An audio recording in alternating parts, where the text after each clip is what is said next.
Okay. Yan, recording na tayo. Basics of capital budgeting. Ayan. Okay, so tingnan lang natin yung yung table of contents ng chapter na to. Ayan. Chapter introduction, then syempre overview ng capital budgeting. Tapos yung mga techniques sa capital budgeting, net present value, internal rate of return, ito internal rate of return pa rin naman yung topic na yan. Then ito, reinvestment rate assumptions. Ito, modified internal rate of return, NPV profiles, payback period, and then yung conclusions dito. Okay? Capital budgeting. Basically, ano ba yung pag-uusapan dito? 'Di ba? Doon sa previous lessons natin, tinitingnan natin kung saang stocks ba maganda mag-invest o kung profitable ba kung mag-invest ka sa ganitong klase ng ganitong stocks or yung valuation ng bond. Okay? Dito naman sa capital budgeting, projects yung titingnan natin.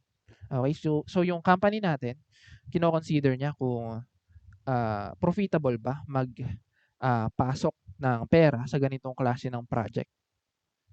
Okay? So halimbawa, kung ikaw business owner ka, bago ka bumili ng ah, equipment, okay? So yung equipment na 'yon, capital 'yon, no, sa topic na 'to. So yung 'pag sinabing capital, papasok diyan yung mga capital assets o yung mga ginagamit natin sa production. Okay? So halimbawa nga, machine, kino-consider mong bumili. So bago ka bumili, tingnan mo muna kung magiging profitable ba sa'yo yung pagbili ng machine na 'yon. And malalaman mo 'yon by using one of these techniques sa capital budgeting. Okay? Madali lang 'yan. Dati 'no, nung scientific calculator yung ginagamit. Pero ngayong baka kailangan mong matutunan gamitin yung basic calculator mo, baka maging medyo tricky sa'yo. Okay? Pero sa exams natin, sige, i-adjust na lang natin yung ano, yung time. Okay? Para magkaroon ka ng sapat na oras magpipindot sa calculator mo. Okay? Ayan. So tara. Okay, ito, chapter introduction. As usual, babasahin muna natin yung putting things in perspective. Ganyan, no? In the last chapter, we discussed the cost of capital. Now, we turn to investment decisions involving fixed assets. Okay. So, sa example natin kanina, yung binanggit ko, yung, ano yun? Machinery. Okay. Fixed assets or capital budgeting. Yan. So, here, capital refers to long-term assets used in production. Yun nga. While a budget is a plan that outlines projected expenditures during some future period. Okay. Alam mo naman yan, budget. Thus, the capital budget is a summary of planned investments in long-term assets, and capital budgeting is the whole process of analyzing projects, okay, and deciding which ones to include in the capital budget. Okay, ito yung learning objectives. When you finish this chapter, nautal na naman ako doon, you should be able to discuss capital budgeting, calculate and use major capital budgeting decision criteria. Ayan, si NPV, IRR, MIRR, and payback. Then, explain why NPV is the best criterion. Okay. Ayan. So, sabi nila, Sir Valdres daw, dito nagkaroon ng parang maliit lang naman na problema. Yung uh, higher years. Okay, kaya magkakaroon daw ng refresher course dito sa capital budgeting. Okay, so kaya ngayon, sana i-absorb mo ng maigi, no? Para hindi mo rin ma-encounter yung na-encounter nung higher batch sa'yo. Okay?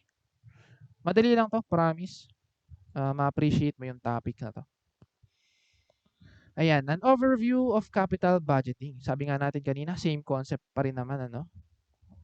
Dun sa previous topics natin. Kaya lang, previously kasi, stocks and bonds yung binibili o yung pinag-i-investan ng companies. This time, projects. Okay? Capital projects yung pag-i-investan. Okay, ano yung difference nung pag-i-invest sa stocks and bonds and nung pag-i-invest sa capital projects? Ayan, sa stocks and bonds kasi, mamimili lang yung investor sa mga available. Pero 'pag capital projects, siya yung magde-decide ano yung project na papasukin niya. Okay. Pangalawang difference, little or walang influence yung investor, pagdating dun sa, stocks and bonds o dun sa securities na tinatawag. Pero pagdating sa capital projects, meron. Okay. Ayan. So, yun lang naman yung key na kailangan mong ah, intindihan dito.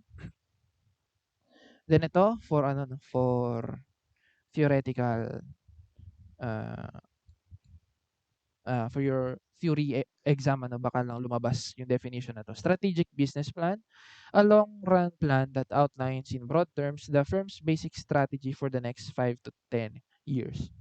Self-explanatory naman. Okay, baka lang matanong kaya dinaanan natin. Okay, then punta tayo dito. Analyzing capital expenditure proposals is not costless. Okay, yung analysis may cost din yan. Then yung paggawa ng decision, syempre pinaplano yan. Accordingly, firms generally categorize projects and then analyze them in each category somewhat differently. Okay, so bago ka mag-analyze, i-categorize mo muna kung anong project ba yung kino-consider mo. So dito sa libro natin, merong 7 categories. O, hinati sa 7 categories yung projects. Una, replacement. Uh, needed to continue current operations. Ibig sabihin, yung decision making na gagawin mo, kailangan mo palit ng existing na makinarya. Okay? Para magpatuloy yung operations mo. Okay? Kung halimbawa, nasira yung machine. Okay? So dito yung questions, kapag ganito yung category ng project, ang tanong mo dito, kailangan ko bang ituloy yung production ko? And kung kailangan kong ituloy yung production ko, magsistick ba ako dun sa existing na procedures na ginagawa ko? Okay? Kung yes yung sagot mo dun, then bilhin mo na or i-accept mo na yung project. Okay? Kasi pag hindi mo yan in-accept, nawala yung highlight natin. Remove highlight. Kapag hindi mo yan in-accept, ah, ah, magtitigil ka ng production. Okay. So, yun yung unang category, no? Replacement na kailangan. Okay. Needed to continue current operations. Pangalawa, replacement din, pero cost reduction naman yung goal mo. Okay. Halimbawa, naniniwala kang medyo obsolete na yung procedures mo. Yung process na ginagawa mo. Okay. Sa operations. So ngayon, tumingin ka ng bagong technology, for example, kung saan malilesen yung costs of production. So yung ganitong klase ng decision, mas detailed yung kailangan. No? Siyempre, kailangan ma-identify mo kung mas magiging profitable ka ba talaga kapag nagpalit ka ng procedure. Okay? Pangatlo, expansion of existing products or markets. Ayan, ito self-explanatory naman. No? Magkakaroon ng expansion. Okay, meron ka existing products, gusto mo mag-penetrate ng bagong market or mag-expand. Ayan. So, yung ganitong decision din, detailed. Okay. Explicit forecast of growth in demand and a more detailed analysis is required. Okay, pang-apat na category, expansion into new products or markets. So, dito magde-develop ka naman ng new products. Okay, pansinin mo, no? Ito yung mga pinag-aralan mo kung meron ka mang naging strategic management na subject. Okay, yung mga product development, market development, market penetration, and so on. No? Wala, naging matunog yun ha. ASMR. Sorry kung narinig mo yung pag-inom ko ng tubig. Okay, tuloy natin. Pang-5, safety and or environmental projects. Ito self-explanatory din. Kailangan mag-comply sa government rules and regulations. So, yung decision making dito, accept mo lang. Okay, most probably accept 'yan ano, kasi kapag hindi mo sinunod yung mga utos ng gobyerno, halimbawa may kailangang ipa-install na, fire extinguisher, yung ano, tawag dito, sprinkler system. So, kasi yung ibang ano 'no, yung ibang businesses, hinahanapan ng ano yun, Bureau of Fire Protection ng mga ganyan ano, yung mga sprinkler system para kapag nagkasunog hindi siya lumala. So, yung mga gano'ng klase ng investment, required nga siya for safety, therefore accept. Okey, most probably 'yun. Kasi mas costly yung, fines kung, hindi mo gagawin. Okey, eto other projects 'no, yung mga hindi na-mention dito sa taas. Then ito mergers, in a merger, one firm buys another one. So, ang pinagkaiba lang nito sa ibang projects na 'yan, buong business na, okey, yung, ina-acquire. Okey, hindi na simpleng machine o nagpalit ng machine, nagdagdag ng machine o nag-comply sa regulations. Okey?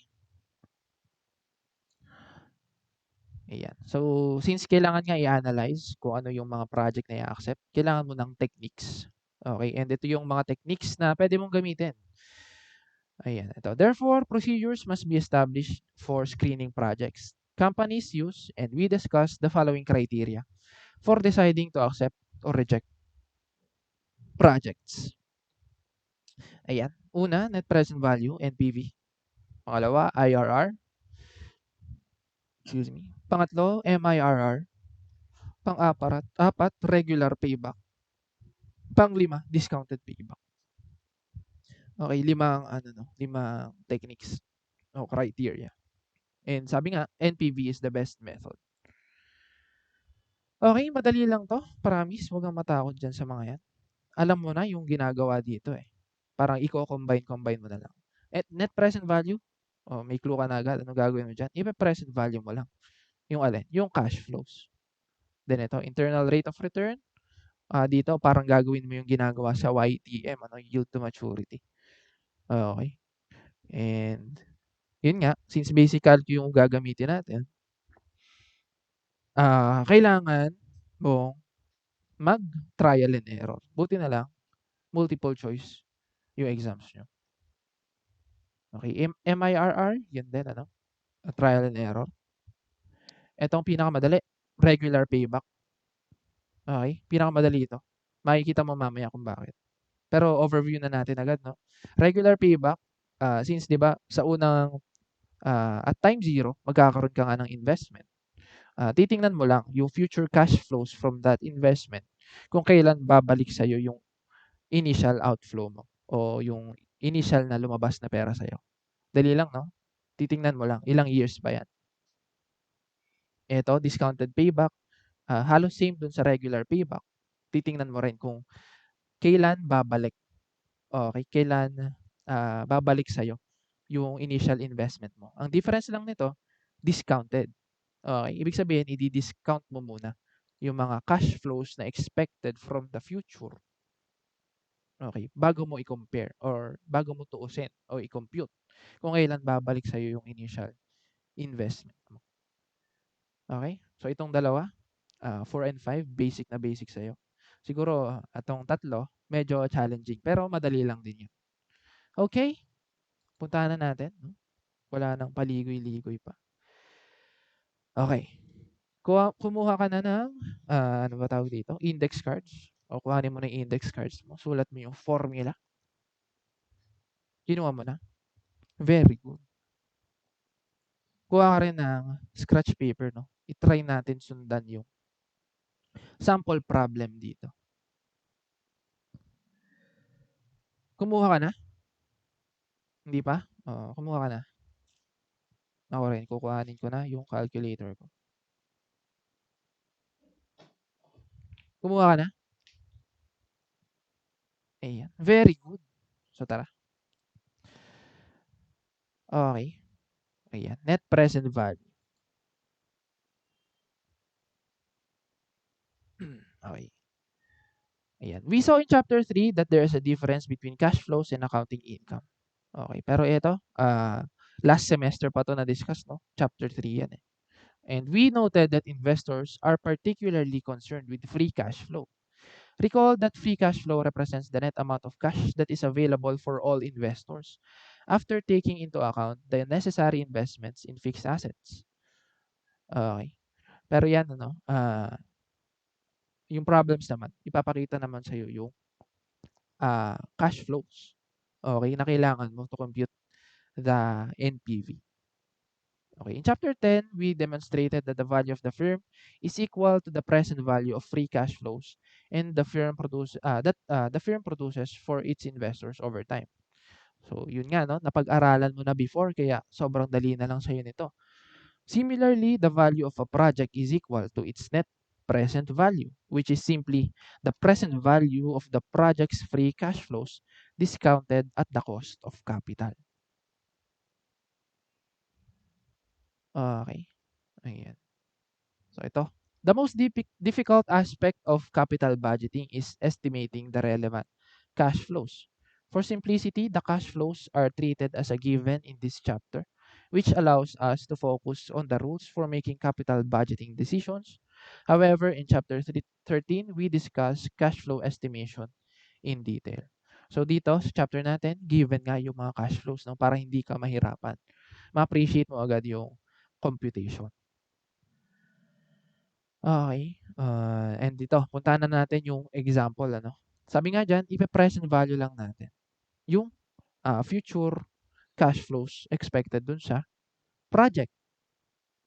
Okay? And ito yung details o yung data dun sa projects na titingnan natin. Projects S and L.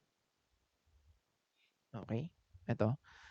S stands for short, L stands for long. Project X is a short-term project in the sense that more of its cash inflows come early, while L has more total cash inflows, but they come uh, in later in its life. So ito nga no, Project S and L, pareho sila ng initial cash outlay no, $1,000. Ayan. Then yung expected cash flows from S, sabi doon, mas malaki daw sa early periods, no. 500 muna, then bumaba nung next year, naging 400. Then, dun sa third year, naging 300 na lang. Fourth year, naging 100 na lang. Then, yung total inflows, 1,300. Add mo lang yan, 500 plus 400 plus 300 plus 100 is equal to 1,300. Simple lang, no? Okay, pero hindi pa yan yung, yung NPV. Given pa lang yan. Yun yung given na data para sa computation natin mamaya. Then, yung Project L o yung long term, yun nga, same pa rin yung initial cash outlay, $1,000. Pero dito, yung majority daw ng inflows come in later in its life. So, nung unang taon, 100 lang yung bumalik. Pangalawang taon, tumaas, naging 300. Pangatlong taon, tumaas pa lalo, naging 400. Then, no fourth year, naging 675. Total, 1,475.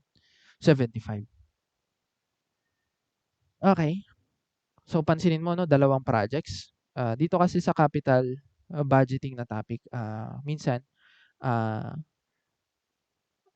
papakita sa'yo, may dalawang projects, tapos i-compare mo. Alin ba yung i-accept, alin yung i-reject. Okay? So, kapag ganun yung problem o yung tanong sa'yo, may kailangan ka pang i-consider na isa. Okay? Bago mo masabi kung i-accept or i-reject mo yung projects, kailangan mo munang malaman kung independent ba yan from each other or mutually exclusive. Okay? So, dito nakalagay yan sa paragraph na to. Before using the NPV in the decision process, we need to know whether project S and L are independent or mutually exclusive. Okay. So, siguro dito, meron ding mga nalilito. No? Pag sinabing independent, ayan, projects with cash flows that are not affected by the acceptance or non-acceptance of other projects. Ibig sabihin, kahit i-accept mo yung isa dito, pwede mo pa rin i-accept yung isa. independent projects. Pag mutually exclusive naman, kapag tinanggap mo yung isa, i-reject mo na yung isa. Okay? Ayan. So, mutually exclusive, a set of projects where only one can be accepted. Ayan. Kailan yan nag-a-arise yung mga mutually exclusive? Halimbawa, limited lang yung resources. Halimbawa, 1,000 lang yung pera. Siyempre, isa lang yung pwedeng pasukin na project dito sa dalawang ito, no? Okay. So, pipiliin mo alin yung mas profitable or alin yung mas mataas na NPV. Okay? So, ngayon, puntahan na natin. Paano ba kumpitin yung NPV na yan? Yan. We find the NPV as follows. Okay. The present value of each cash flow is calculated and discounted at the project's risk-adjusted cost of capital o yung R. So, sa example natin, 10% yung R natin. Okay. So, ito yung cash flows dito. Ipe-present value lang natin using 10% na R. Okay. So, pansinin mo yung signs pala dito, no? Negative yung cash outflow kasi nga, palabas yan eh. Okay. Then, yung mga cash inflow, papasok naman. Kaya positive. Okay. Then, ayan.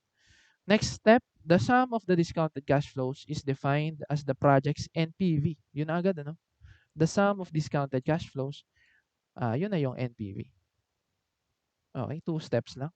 Una, ipe-present value mo lahat ng cash flows. Pangalawa, isasum mo lang yung cash flows. And yun na yung magiging NPV mo. So, yung formula dyan is ito. NPV is equal to cash flow at time 0. Dini-discount mo pa ba yan? Hindi na, no? Yan na mismo yun. Bakit? Kasi nga, time 0 yan eh. So, paano mo ba yan i-discount? Today yan. Okay. So, plus yung cash flow ng year 1 na discounted using the 10% risk-adjusted cost of capital. Given naman yan. Okay? Then, plus yung mga susunod pang cash flow. Okay? Ayan. So, pwede mong isulat to sa index card. Or isulat mo na nga siya para pag nag-review ka, madali na lang. Madali mo siyang mababalikan. Sinulat mo na? Very good. Okay.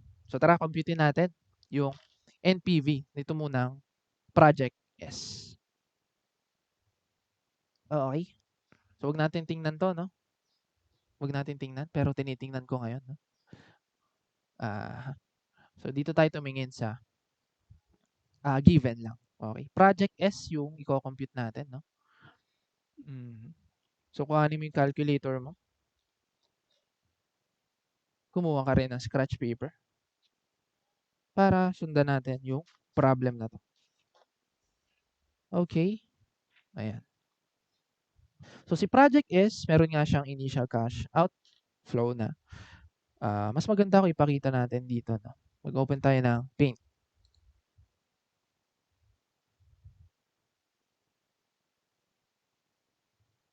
Ayan. Okay. So, project S.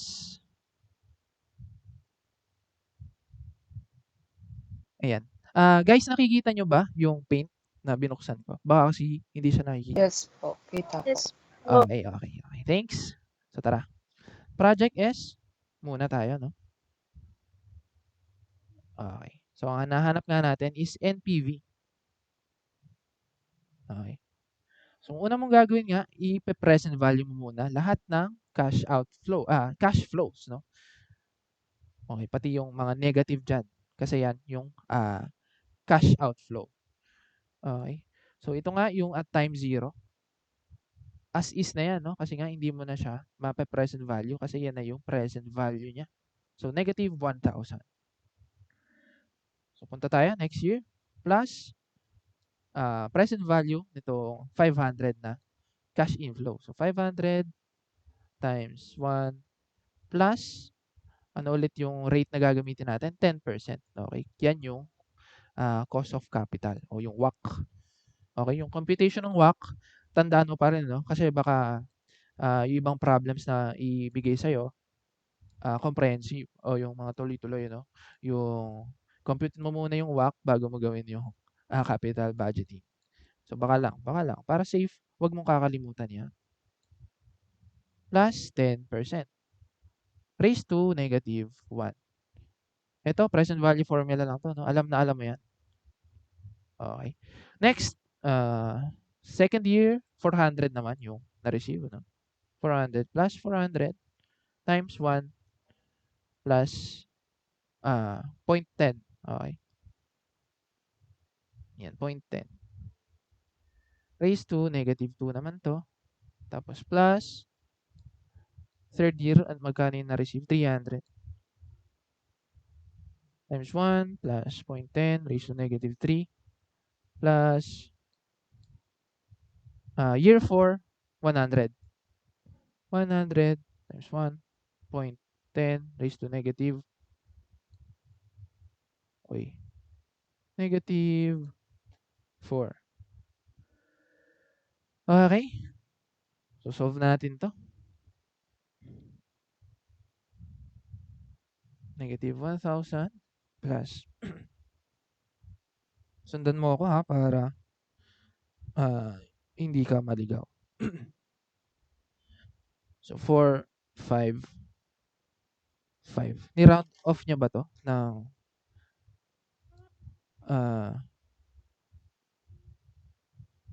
nearest whole number? Ay, hindi. 2 decimal places. So, gayahin na natin siya. 2 decimal places din yung gamitin natin.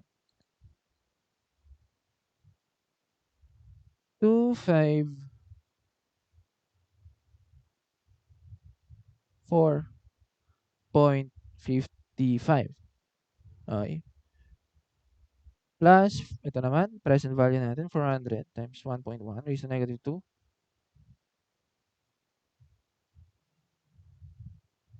330.58. Then yung pangatlo, 300 times 1.1 raised to negative 3. Scientific calculator pala yung ginagamit ko guys, no, para mabilis lang. Pero kayo, practicein nyo yung basic calculus. 39. Tapos 100 raised to negative 4. 68.30. Okay? Ngayon, ito total na lang natin yan. Okay? So, negative 1,000 plus 454.55 plus 330.58 plus 225.39 plus 68.30. 78.82. Okay. Tingnan nga natin kung same tayo. Yes, same. Okay, 78.82. Nakuha mo ba yon? Paki-raise naman yung hand or mag-unmute ka. Sabihin mo, yes, nakuha ko yun. Yes po, sir. Iyan. Nag-gets ni Chelsea. Yung iba, Yes, sir, paano po yung pag-basic calculator, yung raised to negative 1? Paano po siya gagawin? ay oo nga no. Negative 1. Gawin natin yung itong formula na to. Yung nasa taas. Numerator yung cash flow. Unahin mong gawin yung yung ang tawag dito, yung present value factor sa baba. Then i-divide mo yung cash flow para makuha mo yung value. Or baka meron sa inyong nakakaalam kung paano siya gamitin. Tapos, sir, yung sa finals po ba namin, from the start po yung pointers or yung panibagong topics na po? Tingin ko magiging siya. From the start. Kasi yun nga, no, gagamitin mo pa rin dito sa mga topics na yung mga pinag-aralan natin before.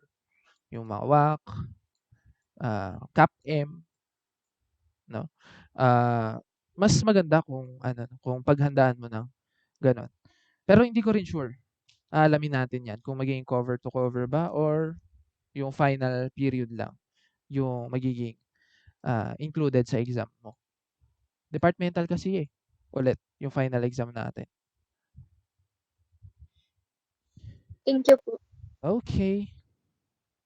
Kung ano, parang negative nga pala ito. Paano natin gagamitin yung basic calcu dyan ng dire-diretso? Aha.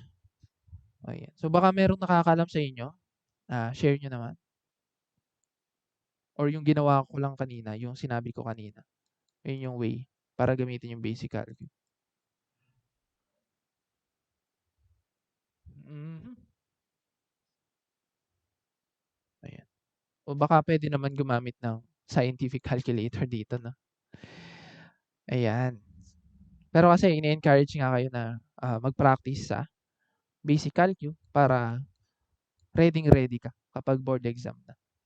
Okay, baka kasi maging too reliant ka sa scientific calculator mo. Hindi mo yun pwedeng gamitin sa boards. Okay, so ito na yung NPV ng Project S. So punta natin yung Project L naman. Uy, nawala, lumiit. Okay, ayan.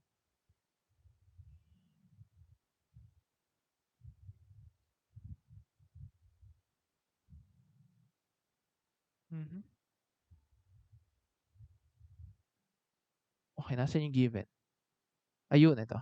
So, compute din natin yung NPV ng Project L.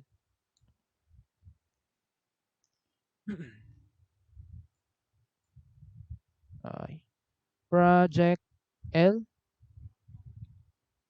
Okay, so yung given naman dito is ganun din, negative 1,000 plus yung unang cash flow na 100. Present value mo yan. 1.1 raised to negative 1. Okay. Tapos, 300 sa next year. Medyo mahirap i-navigate to Uy, mais ka. Kita natin. Ayan. Plus 100, ay plus 300 nga. Okay. Times 1.1 raised to negative 2 plus 400 times 1.1 raised to negative 3 plus 675 times 1.1 raised to negative 4. Okay. So, yun na. Next step, present value mo na sila. 100 lang to. Bakit sumobra yung zero mo? Eraser. Ayan. 100 times 1.1 raised to negative 1. 90. Uy. 90.91 plus 300 times 1.1 raised to negative 2. 247.93 plus 400.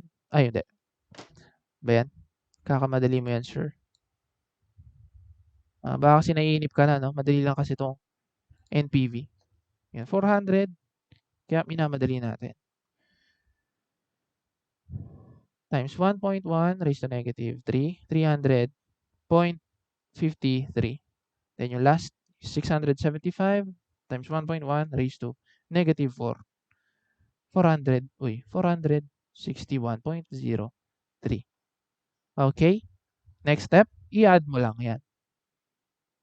Negative 1,000 plus 90.91 plus 247.93 plus 300.53 plus 461.03. 100.4 ang NPV ng Project L o Net Present Value ng Project L. Tama ba? Tingnan natin dito. 100.4. Ayun, 100.4. Okay. Ayan na. So, if you are familiar with Excel, pero ito hindi natin dadaanan na. No? Meron din kasing function ng NPV sa Excel. Pero hindi mo naman pakikinabangan yan sa board exams mo. O sa undergrad mo, no? So, aralin mo na lang yan kapag kailangan mo siya sa work. Okay? Actually, ako rin, hindi ako familiar dito sa function na to ng Excel. Ayan. So, tama yung sagot natin, no? Ang NPV ng short is 78.82. NPV ng long is 100.4. Okay. Then, dito gagawa na tayo ng decision. Ayan. Yun nga, before using the NPV, the decision process, kailangan malaman muna natin kung independent or mutually exclusive. Napag-usapan na natin kanina. Okay? Kapag independent naman yung projects na to, ayan, nandito. Pag independent yung project S&L, both should be accepted. Why? Because both have positive NPVs and thus add value to the firm. Nakita mo, positive naman yung net present value, no? Nung dalawang ito. Okay? Pareha silang positive. So, kung independent yung projects na yan, accept mo both. Okay? Ayan. Paano kapag mutually exclusive? Ibig sabihin, isa lang yung pwede mong i-accept. Yung isa, i-reject mo. Malamang ang piliin mo yung mas mataas yung NPV. Okay? The higher positive NPV. Okay? So ito, may summary pa ng binigay dyan. Independent projects, if NPV exceeds 0, accept the project. Pag mutually exclusive, accept the project with the highest positive NPV. If no project has a positive NPV, reject them all. Ibig sabihin, kapag ang naging sagot natin dito is negative negative 78.82, ibig sabihin, masyadong malaki yung cash outflow dito sa unang year, unang period. Kaya magiging negative yung NPV mo. Kapag ganun, ibig sabihin lang nun, masyadong maliit yung mga expected na future cash inflows. Huwag mo nang pasukin yung project. Okay? Ayan. So, kapag negative, reject. Okay. Ayan. Pero minsan, tawag dito, may problems na comprehensive na ipapakita sa'yo, merong mga instances na kailangan mag-accept ka ng project. Kasi for the whole firm, for example, magiging positive yung effect. So, halimbawa, may project na sa unang tingin, nakala mo pangit siya i-accept. Pero kapag tiningnan mo yung kabuuan ng magiging operations, mas malaki pala yung magiging returns o mas malaki yung costs na mababawas. Okay, kaya basahin mo pa rin maigi yung problems. Ayan. Okay, so pwede nating pakita itong concept clip para mas malinawan ka kung sakali mang nalabuan ka sa explanation ko in Filipino. Kaya lang, paano ba yung share audio? Nasaan ka na? Ayan. Play lang natin itong concept clip. Mutually exclusive and independent projects. This has to do with capital budgeting when you're deciding between which projects to fund. Right? Think about independent projects. Independent projects are projects whose cash flows are not affected by one another. Right? If the projects are thus independent, they can be evaluated on their own. Think about, for example, a game designer who's thinking about designing two different games, right? One's a post-apocalyptic type of game, and the other one's a skateboarding game. Well, those two things are independent of each other, right? So if the net present value on both of those games, on both of those projects is positive, then both of those projects should be funded. On the other hand, mutually exclusive projects, it's either one or the other project has to be funded. Only one project can be accepted and the other must be rejected. Think, for example, like a recording studio who has two bands that want to come in and record at the same time. Well, sorry, you can't have two bands in the same studio recording at the same time. It just won't work. You've got to pick one band over the other. So the two band projects are mutually exclusive. So how does the recording studio decide? Well, they should accept the one with the highest net present value. So when the projects are mutually exclusive, you want to pick the one that has the highest net present value. So that's the idea behind mutually exclusive and independent projects.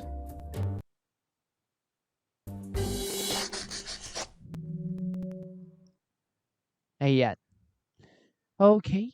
May question ba dito sa NPV?